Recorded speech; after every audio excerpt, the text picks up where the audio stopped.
in a pellet stove. I guess we've talked pretty much about that.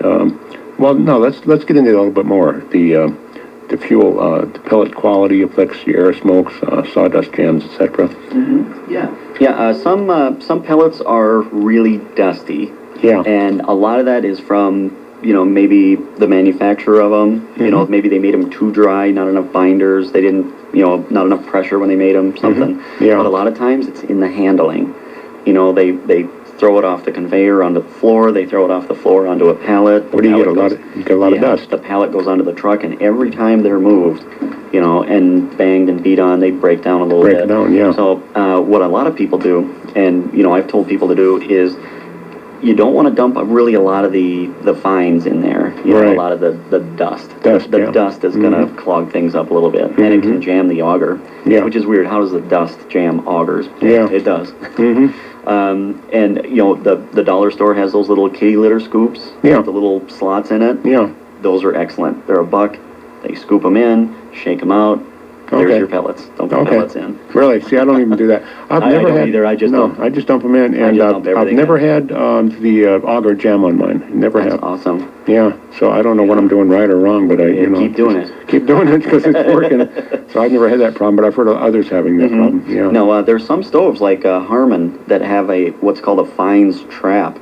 And it's a little slot that moves back and forth, and it feeds the full-size pellets, but it keeps the fines in a separate little trap. Is that right? Mm-hmm. And what do you do with those? Well, that has to be opened up once a year, for the annual service. That fines trap, which I don't even know if it's in the manual, that has to be opened up and cleaned out, because what will happen is if that gets full, like full, mm-hmm. that slot that moves back and forth, that little plate, will pack it in like cement. Oh. And then nothing gets fed in. And I'm sure you've seen that in I've service. seen that a lot. And then what happens is the stove has to get pulled out and the feed system has to be taken apart, and that's a big job. So even if you don't have me clean your fines trap, somebody clean your fines trap. And how often do you do that? That's an annual deal, yeah. So if you have a Harmon stove and you haven't done it yourself, and you hired somebody who didn't do that, just be aware that is something that you should have done. Mm-hmm. I never heard of that before. Open up a lot of people like, I've had it serviced before. And I was like, okay. And then, we start getting into all these little hidey holes, and they're like, I didn't know about that. I didn't know about that. And a lot of it isn't even in the manual. You'd think they'd want to put that in the manual. Well, they don't. Sometimes they want them to cause problems, and then you have to hire the Harmon technician. Planned obsolescence. That's right. Planned problems. Yeah. Well, that's not right. Yeah, that's why the manuals always say, if this doesn't work, consult a technician, consult your dealer, consult whatever. A Harmon technician. Yeah, a Harmon technician, of which there isn't any. Yeah, right. Taking calls this morning at 474-2427. If you have any questions about pellet stoves or pellet stove service or sweeping your chimney as well, you can call in at 474-2427. So not much, well, to me there's not much difference in the brands of pellets that I've used, but I only use a few different brands here in town. Now, like you said, at Home Depot, they have their own Home Depot brand of what is actually the Heats brand. Yeah, the heaters, Heaters brand.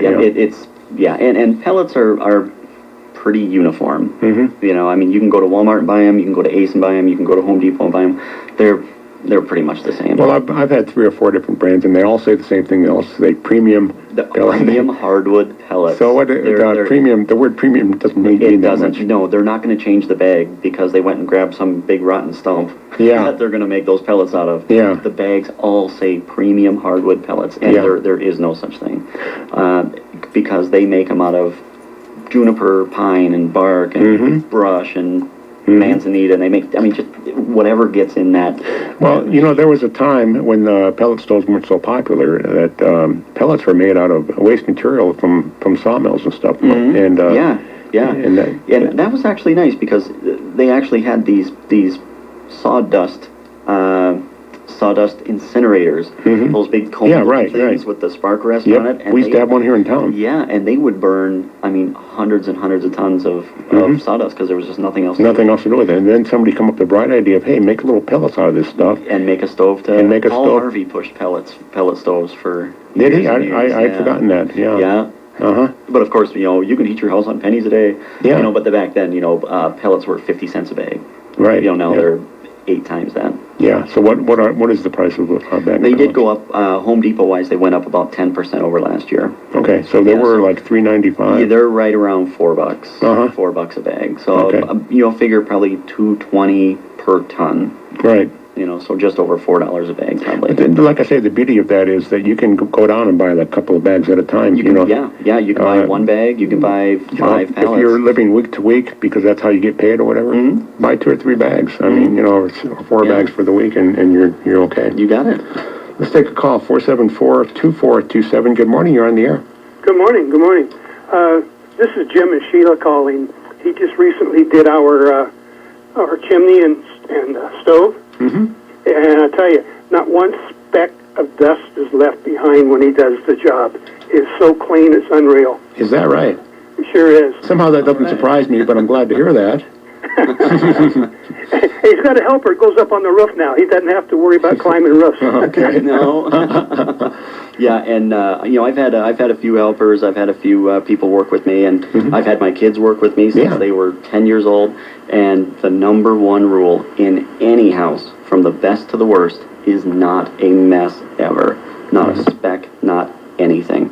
Nothing can go out. We've had houses that, people had, chickens in the house with them, and you know what chickens do. Well, yeah. We had that house, and then we had a house that was featured on the Discovery Channel. Oh, really? We did that house. Oh, my goodness. They get the same job at the same price. Uh-huh. And if you already have a mess in your house, we'll tarp off. Yeah. We'll take our mess with you. We'll leave you yours. But if your house is nice and clean, and there's a ton of them, we really try to leave it absolutely spotless. So in other words, you do not clean up chicken poop. No, we tarp that off. We leave it. You leave that. Yeah, I can't believe people actually have chickens in their homes. Yeah, at least one, at least one place. But, That's funny. But they need heat too. Yeah. From the richest to the poorest, Yeah. heat is an equal opportunity thing. Absolutely. Everybody needs heat. We're taking calls this morning, 474-2427, and we'd love to hear from you.